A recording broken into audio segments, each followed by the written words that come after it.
Tegemist on nüüd sellel aastal meie enda algatatud, siis tankide raketirühma algatatud Javelini kiirkursusega, mis on täiesti ametlikult ka kantud juba kursuste nimekirja. Ja Põhja maakaitseringkond otsustas sellist kursust läbi viima hakata.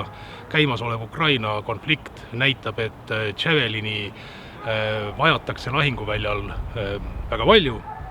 Ja seega ei tee me seda kursust muidugi mitte päris omakasuta või omakasu püüdmatult lahinguväljal. Arvatavasti vajame ka meie nii-öelda reserve, ressurssi. Liiga vähe on Javelini üksuseid Kaitseliidul, neid võiks olla rohkem ja me loodame selle kursusega lihtsalt kiirkorras koolitada päris suure hulga kaitseliitlasi, kes on võimelised selle relvaga ilma suurema väljaõppeta lahinguväljal vähemasti kohe midagi korda saatma, kui vajadus tekib. Meie kogemus näitab, et seda on võimalik teha 3 tunniga. 1 tund on elementaarne relvaõpe ja teoorias, ma mõtlen, on teooriaõpe, relva andmed, relva käsitsemine ja siis kohe minnakse relva juurde. Minnakse relvasimulaatori taha, hakatakse reaalselt lahendama ülesandeid, mida relvasimulaator pakub ja ei ole meie juurest veel selle 3 tunni möödudes läinud kedagi ära, kes ei oleks siis vähemasti virtuaalselt mõnesid tanke hävitanud. Kursuse läbinud, ennekõike me ootame siia kursusele tankitõrje taustaga võitlejaid. Nii Carl Gustavi võitlejaid jalaväeüksustes kui tankitõrje kahuriga võitlejaid, kellel on juba tankitõrje põhi all, tankitõrje taktika oskused selged, sest ega taktikaliselt väga palju midagi erinevat ei ole, erinevad on ainult relva omadused.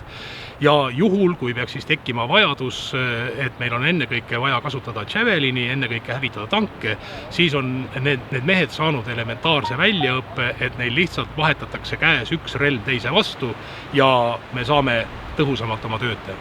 Praegu on neid kursuseid meil kuni suveni, igal esmaspäeval on kõik kursused broneeritud, kõik on huvilistega kaetud ja hetkel me siiski tegutseme nii-öelda tänase päeva olukorras. See tähendab, et kui midagi peaks lähiajal meil juhtuma, siis need oskused kindlasti ei ole veel kuskile kadunud. Kui meil on aega aasta, 2, 3, eks siis mõtleme juurde, mõtleme uuesti. Alati on võimalik käia oma teadmisi uuesti meie juures üle kordamas. Aga loomulikult ei ole tegemist kursusega, kus me suudaks kogu Kaitseliidu või Põhja maakaitseringkonna kogu koosseisu läbi lasta, sest lihtsalt me teeme samamoodi seda oma vabast ajast, oma vabast tahtest ja me lihtsalt, meie võimetel on piirid. Alustasime me koolitustega märtsi teisest poolest ja praeguseks on üle 80 võitleja sellise kiirkoolituse juba läbinud ja eeldatavasti suveks tuleb teine sama palju juurde.